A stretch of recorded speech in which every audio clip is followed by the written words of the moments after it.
Hi, we're glad to have you here today, and we'd like you to talk a little bit about yourself. So, what's your name? My name is Dinah Lary.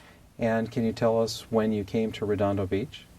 Okay, we came to this area when I was about 10 years old. I was born in Los Angeles. I'm a second-generation native Californian, and my dad was a muscle man at the beach in Venice when we were little kids, and he always loved the beach and always wanted to move near the beach.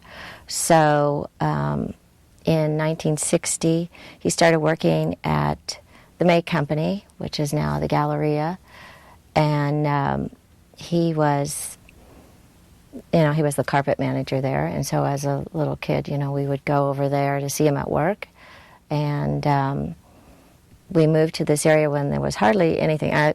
Compared to now, I would say it's completely changed. We bought a brand new tract house in Torrance, just east of the Torrance Drive-In, which is no longer there either. And there were chickens and horses across the street from us, and oil derricks from Torrance Boulevard to our house, which was on Victor Street.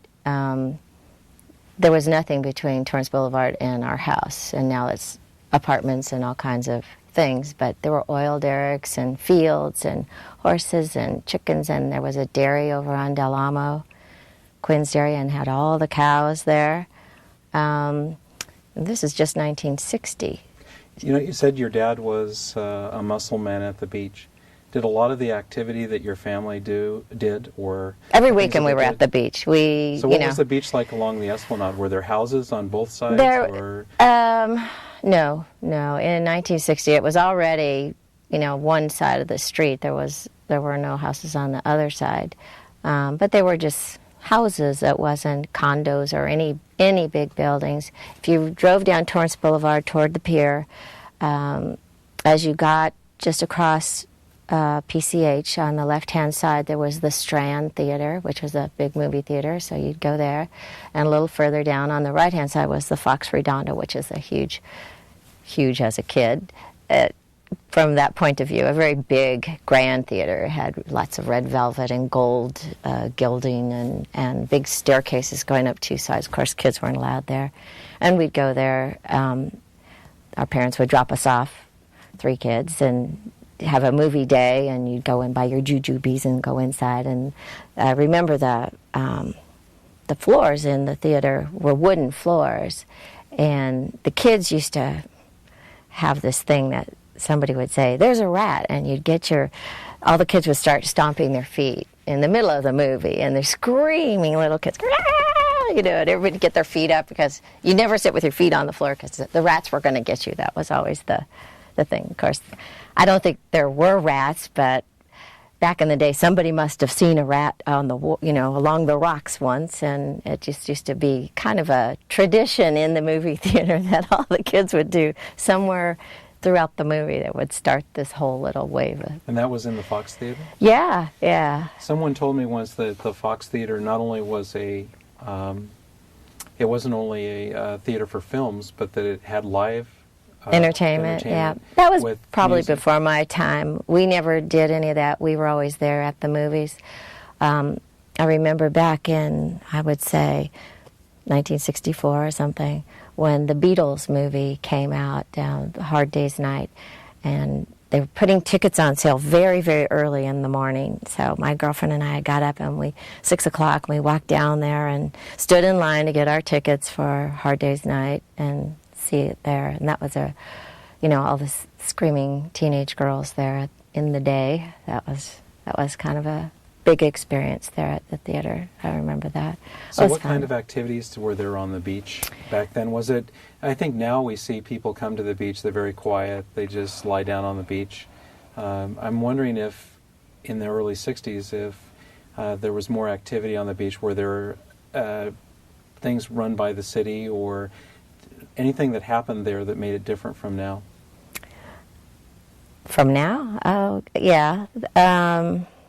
Well, when we would go to the beach, I mean, of course, with the whole family, it was just an all-day deal, just like it is, I think, with a lot of families now. But as I got a little older, I'd say probably 12 or 13, we would go to the beach by ourselves with our friends, and it was the Horseshoe Pier, I think, was what was there. But we didn't really go on the pier too much unless we wanted to get something to eat. It was pretty mellow. I don't remember doing any activities through the city. The fireworks was always a really huge deal, and everybody would go to the beach for the fire. Spend all day at the beach and then stay there late at night and watch the fireworks with your family. And probably, maybe 1 out of every 5 years, the clouds would come in, and you would be there anticipating this fireworks, and around 9 o'clock the cloud cover would come in and they'd shoot off fireworks, but nobody could see them. You just hear this banging, and all the kids are like, oh man, it was a big disappointment. But you'd actually, we would lay down on the beach, and you had the perfect view and just lay back and watch the fireworks in the sky. And that was pretty cool. We did that. That was just a tradition every year, I think, as a kid, that you always do, and still to this day, everybody. You talked does about it. Coming here as a teenager in the 60s, and I know that was the beginning of rock and roll. Oh, yes. What can you tell me about what teenagers did in Redondo Beach with music and, say, the whole psychedelic generation and rock and roll generation? Right. Well, of course, the Beach Boys and surfing and all of that was just kind of starting out. My brother was 2 years older than me, had his Pendleton, and that was the dress of the day. All the guys had to wear Pendleton shirts, and that hung low. They were really big and baggy. And it would take 2 guys to carry a surfboard because they were so heavy. And he would go to the beach and surf every morning, and then he rigged up a thing that would hook on his bike so he could ride his board down on his own. But as a teenager, what we used to do, they had dances that were put on. I don't know who ran the one in Redondo, but in Torrance it was put on by the Torrance Police Department. So Friday night you went to the dance in Redondo, and everybody was there. I think you could be 14 to 18, I think was the age range. And every Friday night, all the kids would go to the dance place, and it was called the Revelier. It started out as the Bel Aire Club, which was the Bel Aires that started, and they got a building. The building was about, I would say, 3 businesses over from the Strand Theater on the corner of Torrance Boulevard and Catalina. And right now I think it's a kitchen design place. But the kids would all go there from South High, North High, Redondo, Torrance High. All the high school kids would go to the dance, and anybody was at the dance, and you were all packed in like sardines. It must have been a fire hazard, I'm sure. But we would all go there and dance, and you get in for $1, and I don't remember what time it would start. It was always dark, so it had to be like 7 or 8 o'clock at night, and it closed at midnight. And the local band would play. The house band there was called the Crossfires, that would later change their name and become the Turtles, that everybody knows. But they started out there. I remember getting them one night for $1, and you could see Sonny and Cher when they were just very first starting out, which was very cool. I can't remember if there were, I'm sure there were tons of other bands, but that wasn't why I went. We would go to dance and to see our friends and the boys and stuff like that. That was our main goal. And that was really great fun. I don't think they have anything like that for kids now, which is really sad, because that was a really, really special time. So one of the things I think that's important to a young girl in high school and going to a dance, you talked about getting dressed up. Where would you buy clothes in Redondo Beach if you were a girl? Well, of course, you had to go to the May Company, which is now the Galleria. But back then, it was May Company, and that was a big store. And it was outdoors, and the May Company stood alone. But there was a little outdoor mall kind of thing. There were a couple of dress shops there in Newberry's. There was a radio station there. This was always kind of a fun thing. I don't even know what kind of music they played, but the DJ was in a booth with the glass outside, so you could actually see him doing his show. And all these people would be standing in the window, and this guy's carrying on doing his thing, oblivious to all these people standing there watching him. But that was a entertainment value as a kid, that you would go and watch the guy do the records and stuff. That was kind of fun. And that was right, I think right now it's the parking structure or something of the Galleria. But you'd go to the Galleria. Back then, a lot of people did sewing. So there were a couple of fabric stores that were really big, and you would go there and then you would go home and sew because you couldn't really afford to buy new things all the time. And so as a teenager, what would you do for fun in Redondo Beach on a weekend night besides going to the clubs to dance? Were there other things that people like to do? Go to the movies was a big deal.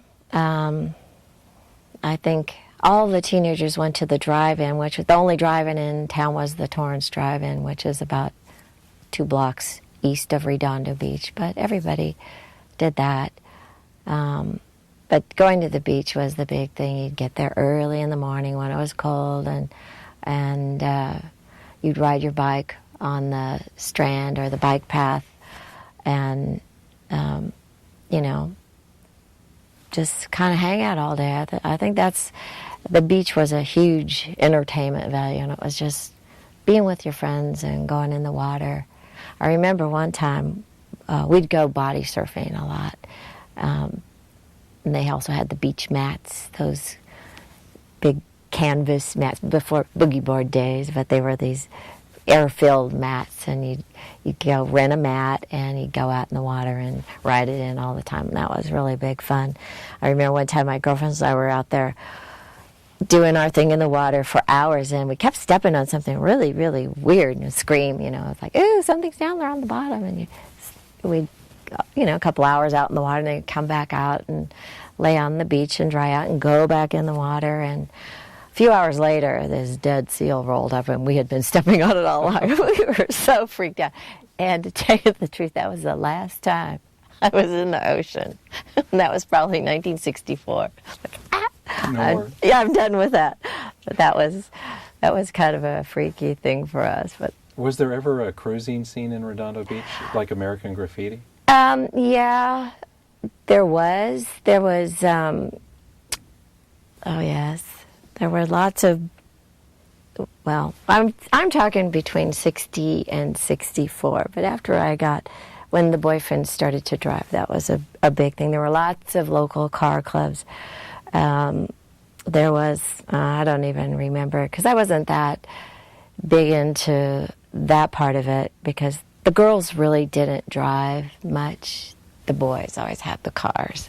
So, but they would cruise. They cruised Hawthorne Boulevard a lot, and there was the A&W, I think, way down in Hawthorne. That was a big thing to do. And then there was this place way further down, and I don't know what it was called, the Witch Stand. And that it's actually on the corner of Slauson and Overhill in Inglewood. It's actually an unincorporated area. Yeah, it's like where it takes the curve, I think, right? Yeah, but that was a big thing. And if you got to go with one of the boys in his car and cruise, you would first cruise A&W, and then further down go to the Witch Stand. And if you went all the way to the Witch Stand, that was really far. I think it stood for Sandwich Stand, but they called it the Witch Stand. I don't remember. But those were the girls on the roller skates. And that was very cool. And they would come out and, but nobody had a lot of money, so you didn't spend a lot of money on food. You'd go to be seen or to be seen in somebody's car. There were car clubs. I know there was a big car club from Gardena called the Bedouins, and the only reason I knew that is because this guy in the Bedouins kind of like a renegade Bedouin, and he liked to surf. So he had this lowrider, 56 Chevy it was lime green with flames on it, and his surfboard sticking out the back. So he could never drive two Gardena with the board in the back. But when he'd get down to the beach, then he'd take this board out and put it, and he'd cruise along the Esplanade and all along the, that was Tony. He was very cute. Yeah. So there's a name at the end of the Esplanade. They call it the Burnout. Were there ever races on the Esplanade? Or how do you know how they got the name Burnout? No, that was a little bit before my time. So I don't really remember. I remember Burnout and Rat Beach and all those kinds of places. But, as a kid growing up, you're sort of like oblivious to this is why, this is this. You just kind of accept it day to day. This is where you go and this is what you do. And then the name and the legend sort of comes afterwards. You don't realize that something's being created at that time. Right. But the boys used to get along the Strand and, or the Esplanade there on the street and race. But I wasn't really too involved with that because I had curfew at 10 o'clock. So you talked about the Witch Stand, and that's actually in Los Angeles. Where did kids go to eat now? Or where do they go to eat? Right now, I know I have a teenage son, and in 2005 they go to El Burrito Jr., on the avenues, or they go to Rod's in North Redondo Beach. What was the place to go to hang out in Redondo Beach? There was never you would think like the malt shop. Yeah. It wasn't so much about eating. We didn't, when they built McDonald's on Torrance Boulevard, that was the place to hang out. All the guys on Friday night park their cars there. They didn't have drive-through then, and it wasn't as big of a building. It was a little tiny but brand new McDonald's, and all the cars would come and they'd back in, and then you'd just go and visit, and you'd have a hamburger just because. But it wasn't about the food, and there was no place to really sit down inside. You just ordered and then hung out. And I think most of the kids, at least for us, I had a huge family. When I was 16, my mother married my stepdad, who had 4 kids, and we had 3. So we were now this big family. And I remember a really, really big deal was if my mom wasn't cooking, which was great because we all had a night of dishes and 7 kids, 1 night each, they would give us $1 for dinner to go to McDonald's. For $1, you could get a hamburger and French fries and a shake and still have a little bit of change. And that was like a huge thing. And that would be 1966. So here's the hard-hitting question. If you're a 16-year-old girl and you had a boyfriend with a car, where did they take the cars to park? Oh. You didn't have to say that you went. Where did the other girls go to park? Well,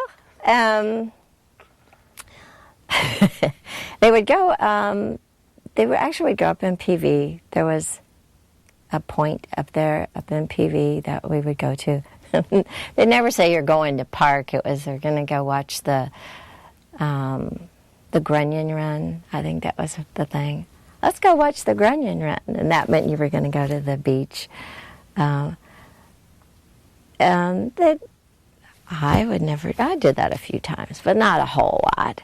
And I wasn't one of those kinds of girls, so if I went, it was only once, and then I didn't get asked to go back again because no point. But what do you remember about, the 60s were a really changing time. What do you remember about Vietnam and, say, not only support of Vietnam, but protests against Vietnam? You see that in the news in general for the United States. What was it like here in Redondo Beach during that time? Well, I remember that it was something that was happening far away. I don't know. I was kind of in the twilight zone as a kid. But it started getting really close because the boys, they still had the draft. And the draft was a really big deal. I have my own feelings about it. Personally, I think it was a very good thing. I can see a huge change in society in general because there is no draft. We have this whole generation of young men who are still living at home at 30 years old and can't decide what they want to do. When we were growing up, when you graduated from high school, you either better have a plan about going to college or you were going in the service. There were no other options. And then pretty soon, when they took away the deferments, if you were going to college, you had a deferment. If then you had to be going to college and married, you had a deferment.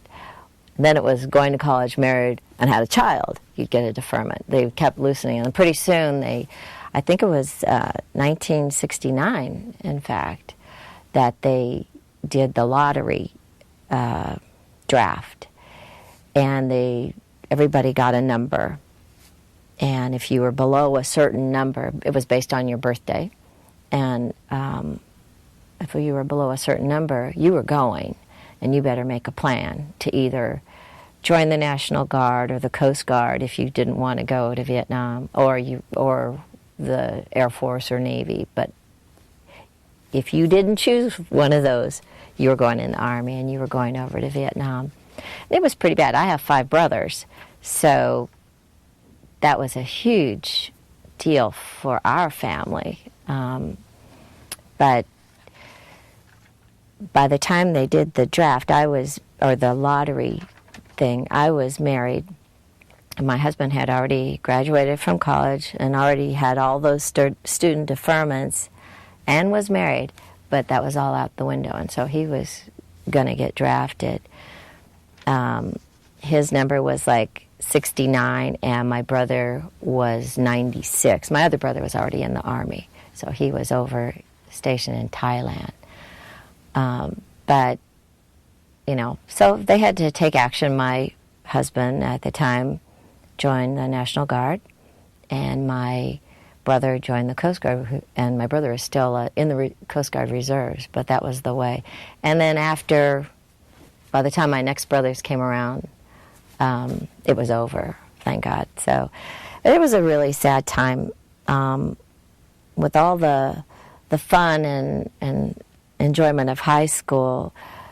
When you knew somebody went, and then when you knew somebody died, that was a really huge thing for us. I remember, fortunately, personally for me, in my graduating class, I had 1 killed in Vietnam, which was very, very few. I remember I had a lot of friends from Redondo that never came home. And as far as local protesting or any of that, I don't think there was a lot of that here in Redondo. Everybody seemed somewhat patriotic, I would guess. It was just the way it was.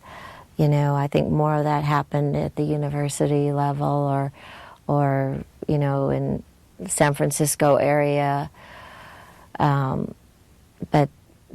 just locally, it was just these were going to be the options. I think now without the draft, young men don't really have any sort of guidance, so they don't have to make decisions as much. So there's a little less focus on your game plan as an adult.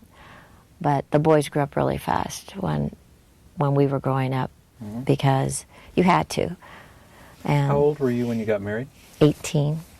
So what did an 18-year-old married woman do in Redondo Beach after you got married?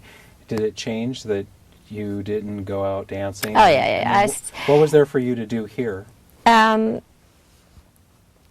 see. We went to the movies a lot, and the beach, still the beach. And I was working and going to school, and so there was, as far as what the city provided, it was just always, it was kind of like your backyard, so when you were home and on the weekends, you would just go to the beach and hang out, and my husband would, be in the water surfing or doing whatever, but that was still kind of our life. Once you're a beach person, that's sort of the way it is. Spent a lot of time at the mall, those kinds of things. By then, things grown a bit, and there was better shopping and a lot of that stuff.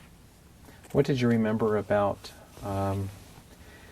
let's say, in the 70s? Was there anything in the 70s that stands out to you that in Redondo Beach that was of interest? I think that's when they started to build some of the condominiums. And do you remember any of that development and how people felt about development, or you as a young married couple felt about them building more things and doing other things? I don't know. I guess I was sort of kind of in my own little world and not too involved in the other. I remember it was a huge heartbreaker when they tore down the movie theaters. My first date with my husband at the time was at the Strand Theater, right on the corner, and now it's condos. It was torn down a long time ago. It wasn't a movie theater for years. It was something else. I don't even remember what. But I remember when they took down the Fox Redondo. That was a really big blow to your childhood memories. And they developed the whole harbor area. And we would walk while they were building and dredging. There was a lot of equipment in there, building that whole harbor and putting in the boat slips. We would walk on the docks. They didn't have the fences up yet. And we would walk on the docks and jump in and swim for a little while until somebody would chase you out. But it was kind of, I don't think you really, realized what was happening until it started to really build up. And then I was busy having babies and stuff, so I didn't really have a lot of awareness of the economic changes of the area.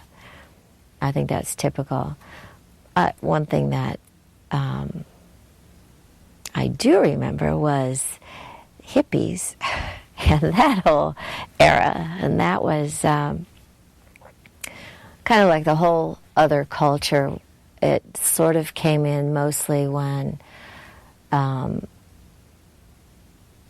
was probably a junior or senior in high school, that this little hippie generation and the drugs and all of that was coming in. And back then, it wasn't like it is now where we really know that drugs are really, really dangerous and can kill you and hurt you and all those things. Back then it was very experimental. Timothy Leary was a big a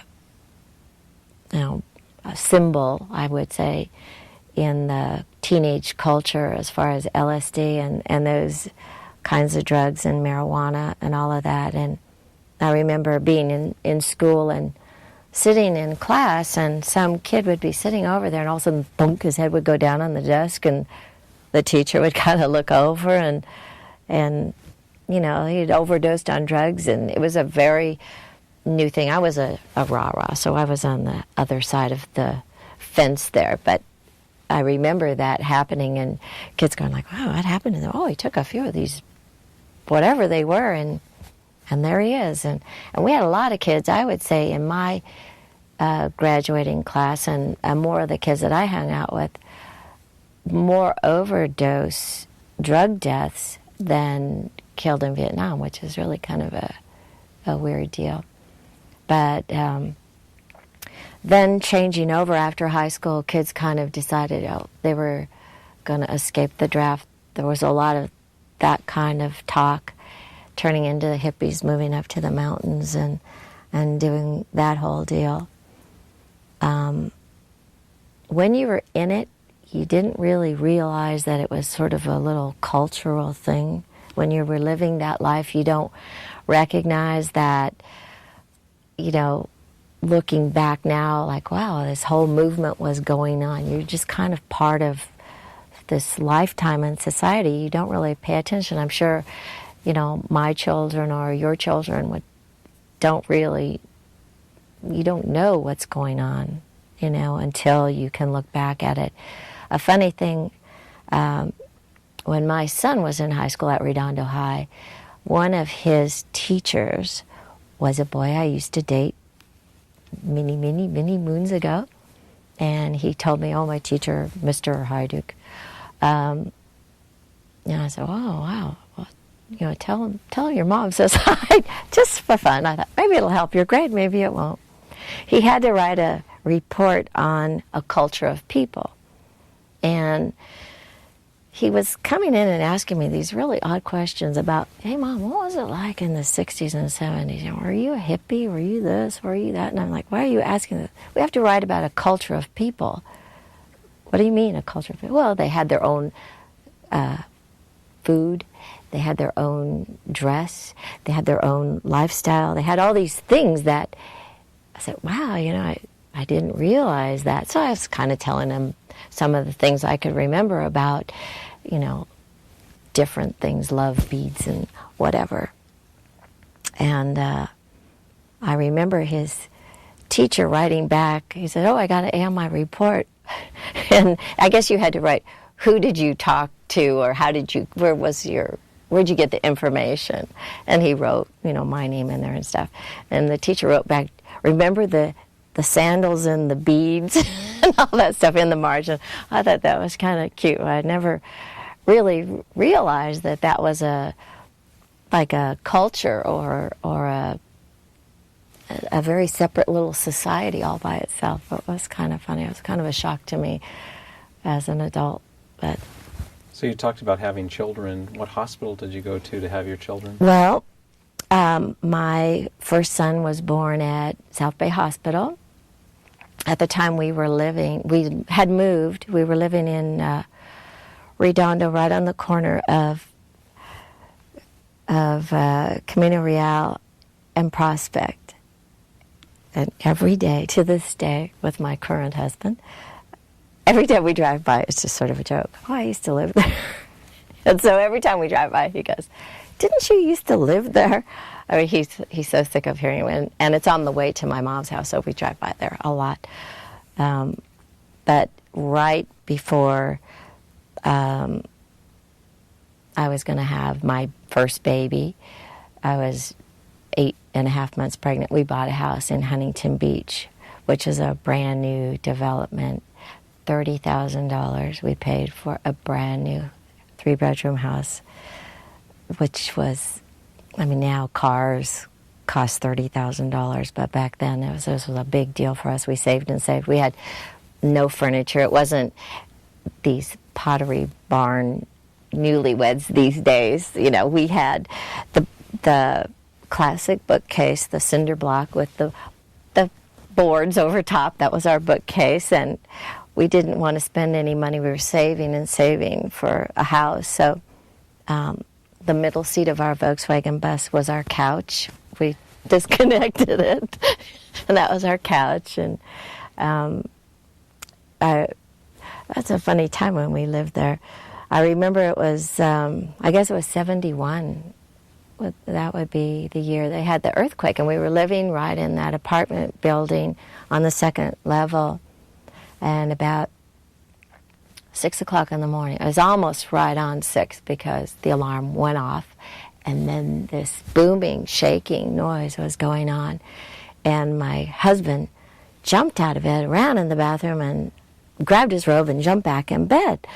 And I said, what are you doing? I think we're having an earthquake. He goes, yeah, but if we have to evacuate, I don't want to run outside naked, So he brought his robe there.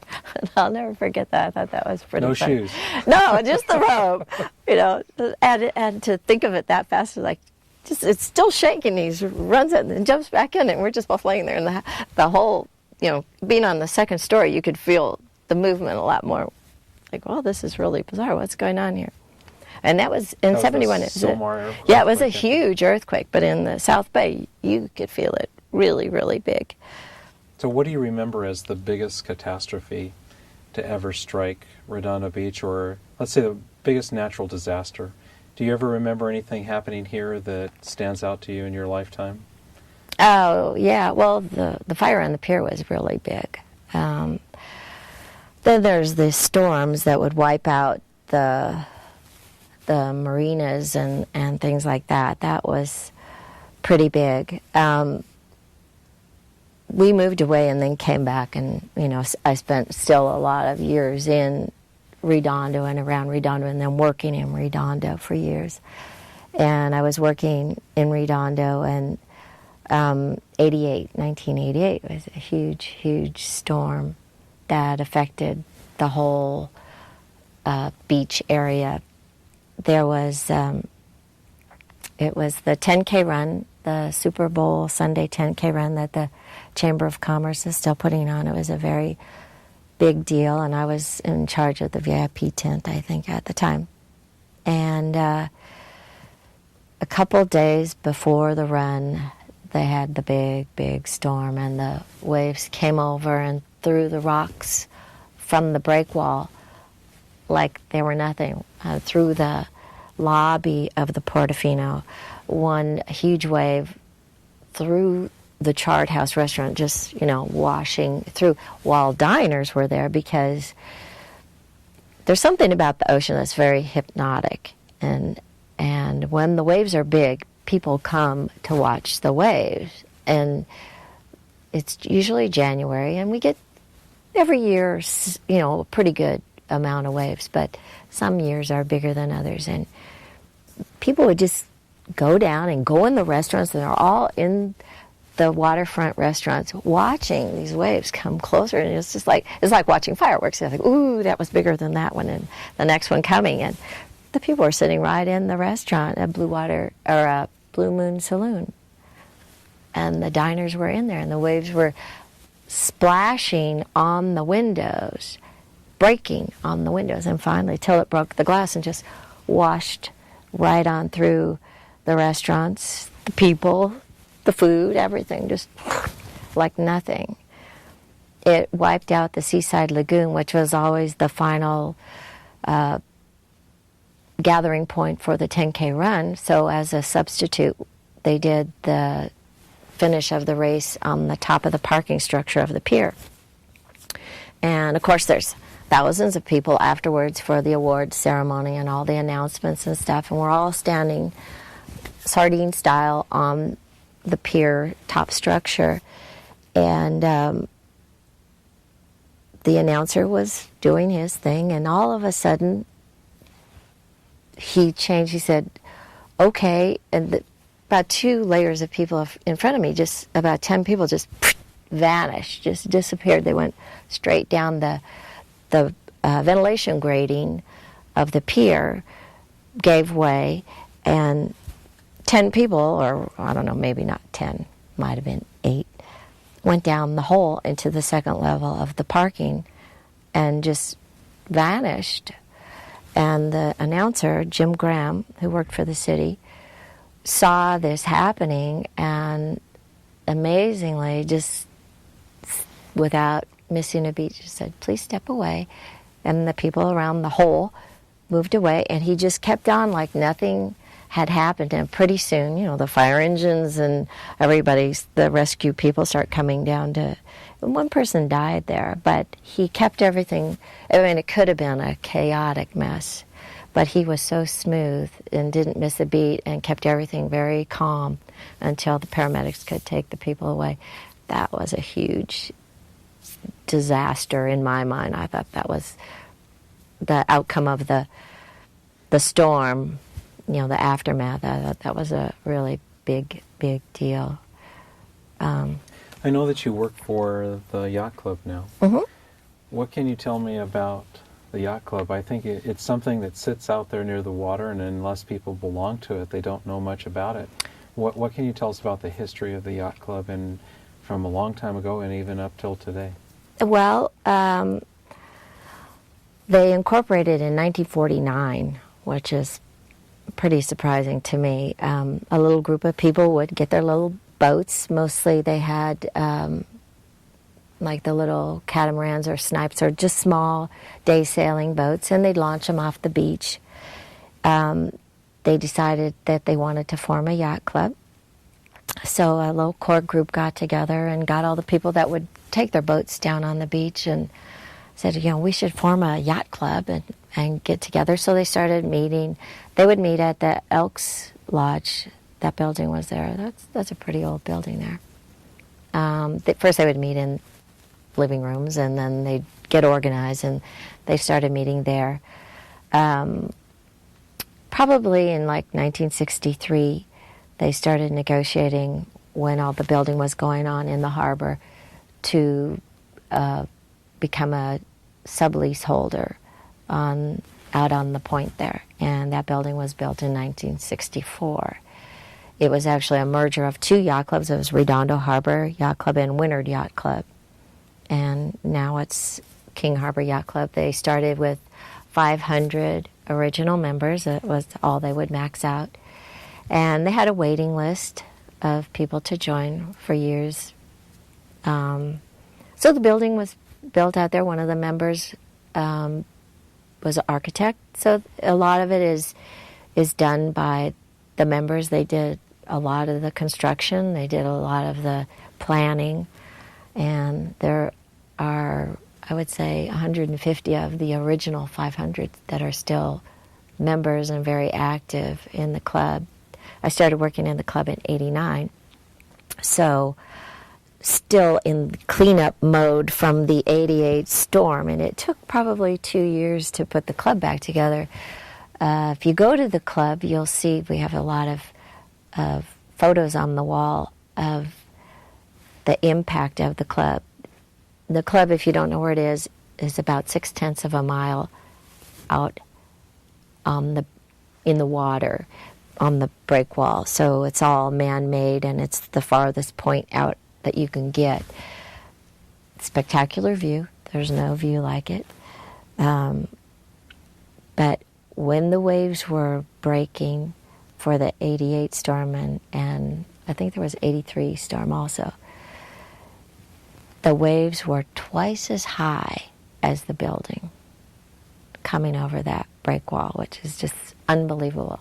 And of course, all the yacht club people are there watching this magnificent crashing waves coming over the building. It's hypnotic. Like I said, it draws you in, and you have to watch until you get evacuated. The '88 storm, they had about 3 feet of water inside the building once it finally came in the building. There's still remnants of that. The safe that's in my office has been completely underwater before, and it's all tweaked out from being pried out and moved from the storms. But it's the same safe, been painted. They had to redo. They had the boats closer to the water side and the parking on the other side. After the storm of '88, when all the boats that were in dry storage got trashed, and I mean, you're talking maybe 150 little boats, 20 foot or less, just all a heap of lumber and cars in the water.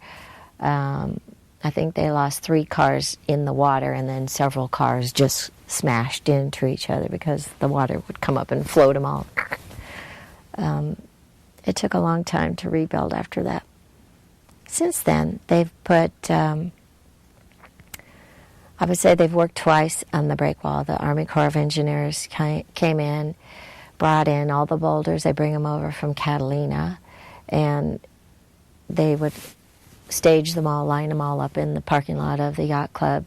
And a boulder's probably taller than 3 or 4 people, and you know, they're huge boulders. When you look out there, you think it's not too big, but when you're standing next to them, they're really big.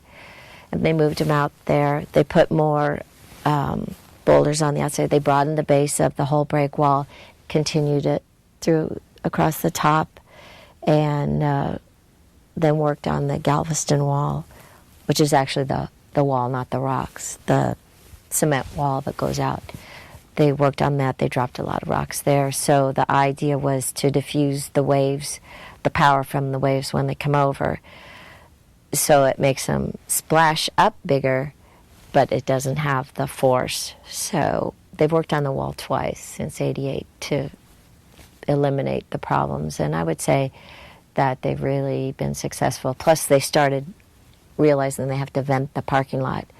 They used to blacktop straight over, and so all the air pockets from the rocks would pop up all the blacktop because there was no way for the air to get out. So they vent it now, and that's eliminated a lot of the damage from storms. So I know that one of the jobs you've had in the last few years is working as a personal assistant for Antonio Banderas, who is in film. If someone watches this someday and doesn't know who he is. Zorro. Yes. I know that you've gone to a lot of places to live while working as an assistant. You've been to Argentina, you've been to other countries. How do you compare your trips to all those other places in comparison to Redondo Beach, and what is Redondo Beach like compared to those places? Around the world, there's no place like home. I've been all around the world, and it's funny because Antonio's Spanish. He's from Malaga, Spain, and I went to Malaga, Spain with him in his home, and I told him, I said, you know, where I live looks just like this. We have Malaga Cove, you know, and it looks the same. And of course, he's such a, I don't know what the exact word is, patriot to his country. That's his homeland and his country. And so he's very proud Spaniard, and they live in Los Angeles. So Hancock Park's a really nice area of Los Angeles, but he never had any contact with the beach. When a Hollywood person thinks of the beach, they think of Malibu, and Malibu isn't real beach living. This is real beach living. So one day we had to shoot a commercial in Manhattan Beach, and we had a little break time, and I asked the driver, can I just show him what I'm talking about? And so we got in the limo, and we drove all down here and along the Esplanade and all of that. And we used to argue a lot that, you know, his country was better than my country, and where he lived was better than where I lived. And you know, we had this little thing that we used to. Of course, he was a socialist and I was a Republican, and that was really always, he was trying to convert me to something else. But when I took him here, he actually said, "You're right," you know. He just couldn't believe that it was so beautiful, and there's some serenity that you get from the ocean and being near the water. But we drove all along the Esplanade and looking up at the hills and all of that. He got it, which was, I thought, kind of cool. So what do you see as the future of Redondo Beach, now that you've lived here most of your life?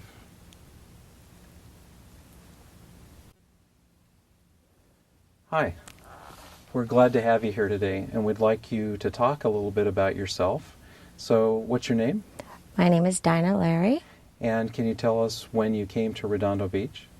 Okay, we came to this area when I was about 10 years old. I was born in Los Angeles. I'm a second-generation native Californian, and my dad was a muscle man at the beach in Dinah, yes. Your first son was born at South Bay Hospital. It's not a hospital anymore. It's a aftercare facility. What can you tell us about South Bay Hospital? Okay. Well, South Bay Hospital was the big hospital in the area where every baby was born and everybody went to. And I remember going to the, I guess they call them the pre-baby classes. This was in the day when the fathers were first getting to go into the labor room. That was a brand new practice back then in 1970. So I remember walking through the doors first with my husband beforehand, and him almost passing out from hospital smell and thinking, oh great, and this guy's going to be in there and help me have this baby.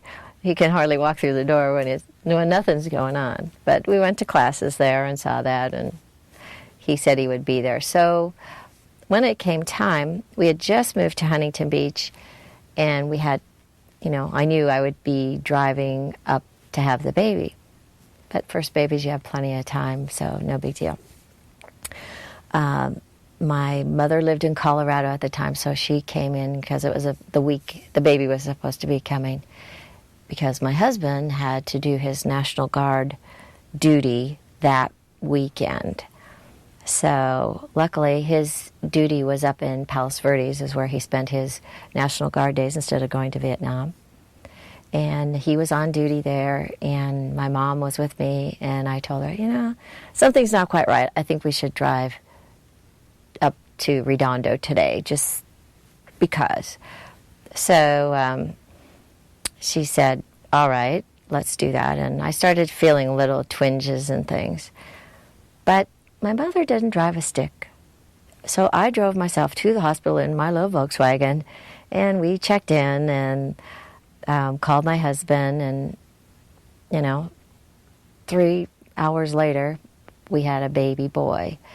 The funny thing was, in those days, you'd go into a room afterwards, and I think now they've got mostly private rooms, but you shared a room with somebody. So there was another lady in there who just had her baby. And then it was visiting time for the husbands, and it isn't like now with hospitals, you can come and go anytime almost in a hospital. They've learned that over the years, that it's really important for the patient to have, other people there. But at visiting time, my husband walked in, and the other husband had walked in first, and he was visiting the other lady. And then my husband walked in, and instead of saying hello to me, it turns out that the husband of the lady next to me, they had gone to high school and college together, and we'd both had our babies at the same time in the same hospital on the same day, our first baby. So he was busy visiting his buddy. Instead of the wife. That's where we get the phrase first husband. You were talking about hospitals and Redondo Beach, and you said you had a very sad story about why there's a flashing signal light at the top of Flagler and 190th Street. Right. What is it, why that was put in, that you remember? Well, I guess back in the day, everybody had a Volkswagen, and that was a very, very popular car for kids. I think either it was because they could afford it or the parents could afford it. In fact, that was the first car that my parents bought for all 5 of us kids that were drivers at once. They said, one car, you guys figure it out, and they bought us a Volkswagen. But my friends were out from high school, 2 friends out partying at night down at the beach, and they had been drinking, and they were underage, and they were flying home over the hill toward Torrance, so they were going east on 190th, and at the top of the light, or at the top of the thing was a green light, so they were gunning it to make it green all the way through. They hit the green and went over the top and were airborne and flew, and then they somersaulted all the way down, rolling the car all the way down the hill, and it killed one of them. And I remember that was a huge, huge thing. And the other guy was in a coma for a very, very long time and didn't even know that one had died. And the one that died was somebody I had known since I was about 10 years old. So that was, I remember, a huge impact. And shortly after that accident, they decided that everyone needed to stop at the top of the hill, and they put a red flashing light so that nobody else could do that.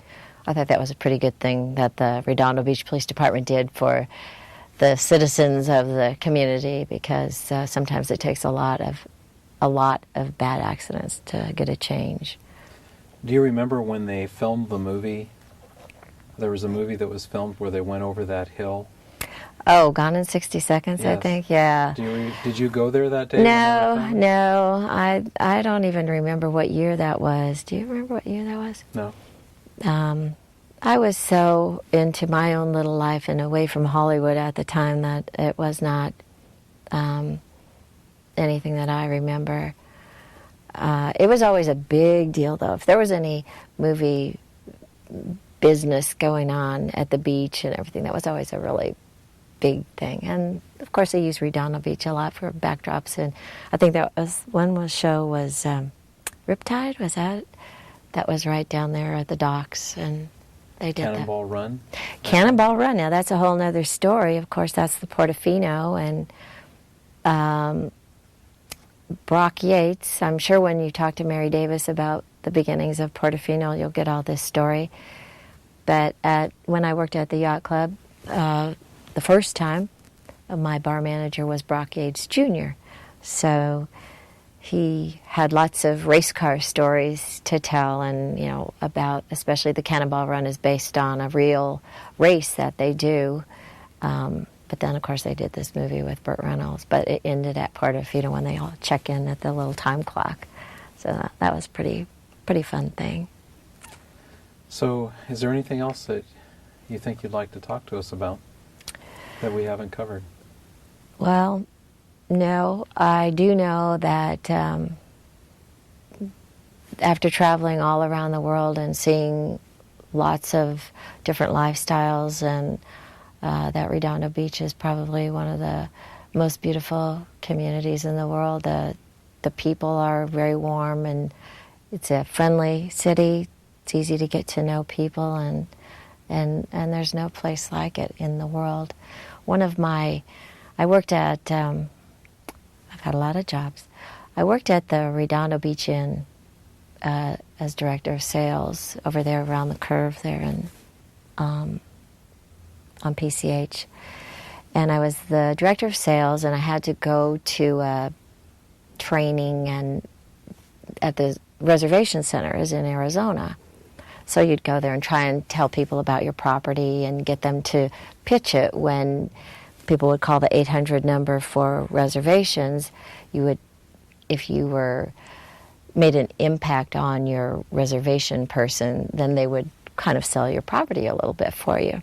So I remember trying to think, okay, now how am I going to get these people to, want to come to Redondo Beach?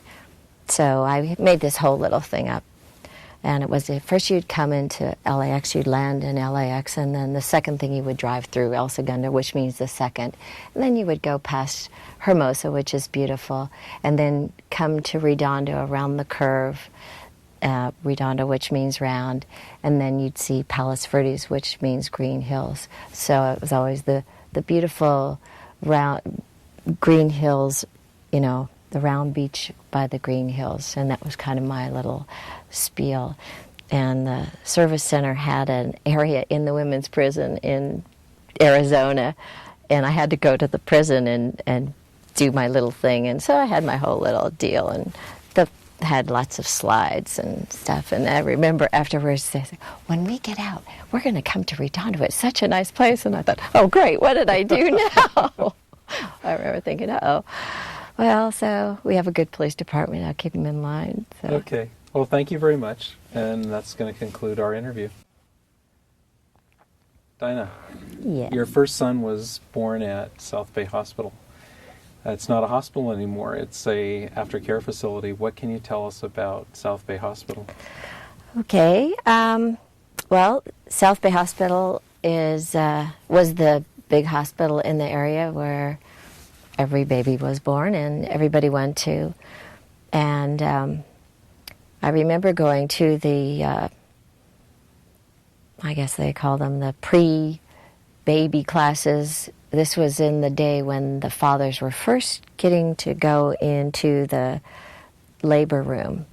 That was a brand new practice back then in 1970. So I remember walking through the doors first with my husband beforehand, and him almost passing out from hospital smell and thinking, oh great, and this guy's going to be in there and help me have this baby. He can hardly walk through the door when nothing's going on. But we went to classes there and saw that, and he said he would be there. So when it came time, we had just moved to Huntington Beach, and we had, I knew I would be driving up to have the baby. But first babies, you have plenty of time, so no big deal. My mother lived in Colorado at the time, so she came in because it was the week the baby was supposed to be coming. because my husband had to do his National Guard duty that weekend. So luckily his duty was up in Palos Verdes, is where he spent his National Guard days instead of going to Vietnam. And he was on duty there, and my mom was with me, and I told her, something's not quite right. I think we should drive up to Redondo today, just because. So she said, all right, let's do that. And I started feeling little twinges and things. But my mother didn't drive a stick. So I drove myself to the hospital in my little Volkswagen, and we checked in and called my husband, and, 3 hours later, we had a baby boy.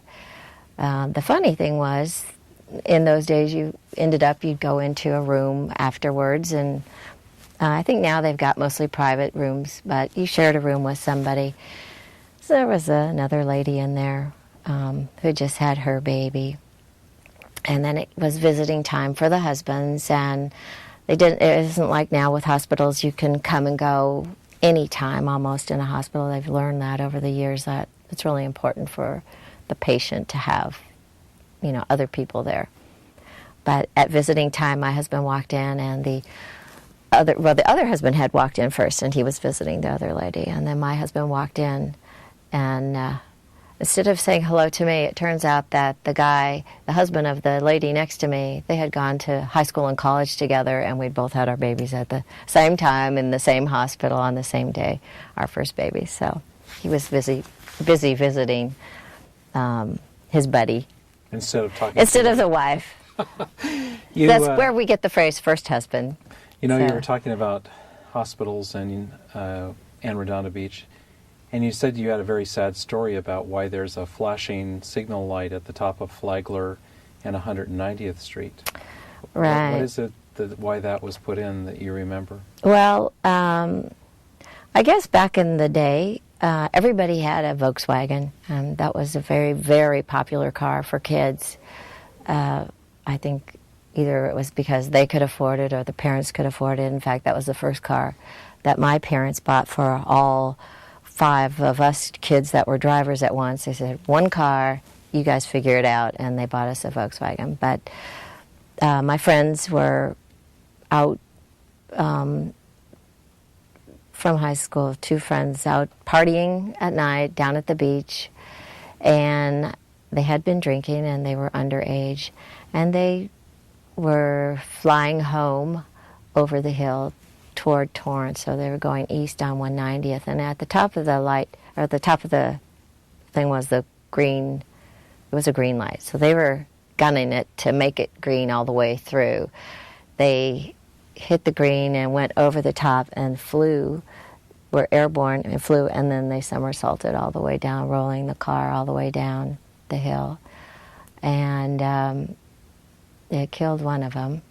And I remember that was a huge, huge thing. And the other guy was in a coma for a very, very long time and didn't even know that one had died. And the one that died was somebody I had known since I was about 10 years old. So that was, I remember, a huge impact. And shortly after that accident, they decided that everyone needed to stop at the top of the hill, and they put a red flashing light so that nobody else could do that. I thought that was a pretty good thing that the Redondo Beach Police Department did for the citizens of the community, because sometimes it takes a lot of bad accidents to get a change. Do you remember when they filmed the movie? There was a movie that was filmed where they went over that hill. Oh, Gone in 60 Seconds, yes. I think, yeah. Did you go there that day? No. I don't even remember what year that was. Do you remember what year that was? No. I was so into my own little life and away from Hollywood at the time that it was not anything that I remember. It was always a big deal, though. If there was any movie business going on at the beach and everything, that was always a really big thing. And of course, they use Redondo Beach a lot for backdrops. And I think that was show was Riptide. Was that? That was right down there at the docks, and They did Cannonball Run. that. Cannonball Run. Now that's a whole nother story. Of course, that's the Portofiino and Brock Yates. I'm sure when you talk to Mary Davis about the beginnings of Portofiino, you'll get all this story. But when I worked at the Yacht Club, the first time, my bar manager was Brock Yates Jr. So he had lots of race car stories to tell, and about, especially the Cannonball Run is based on a real race that they do. But then, of course, they did this movie with Burt Reynolds. But it ended at Portofiino when they all check in at the little time clock. So that was pretty fun thing. So, is there anything else that you think you'd like to talk to us about that we haven't covered? Well, no, I do know that after traveling all around the world and seeing lots of different lifestyles, and that Redondo Beach is probably one of the most beautiful communities in the world. The people are very warm, and it's a friendly city. It's easy to get to know people, and there's no place like it in the world. I worked at, I've had a lot of jobs. I worked at the Redondo Beach Inn as director of sales over there around the curve there on PCH. And I was the director of sales, and I had to go to a training and at the reservation center is in Arizona. So you'd go there and try and tell people about your property and get them to pitch it. When people would call the 800 number for reservations, if you were made an impact on your reservation person, then they would kind of sell your property a little bit for you. So I remember trying to think, okay, now how am I going to get these people to, want to come to Redondo Beach? So I made this whole little thing up. And it was, first you'd come into LAX, you'd land in LAX, and then the second thing you would drive through El Segundo, which means the second. And then you would go past Hermosa, which is beautiful, and then come to Redondo around the curve, Redondo, which means round, and then you'd see Palos Verdes, which means green hills. So it was always the beautiful round green hills, the round beach by the green hills, and that was kind of my little spiel.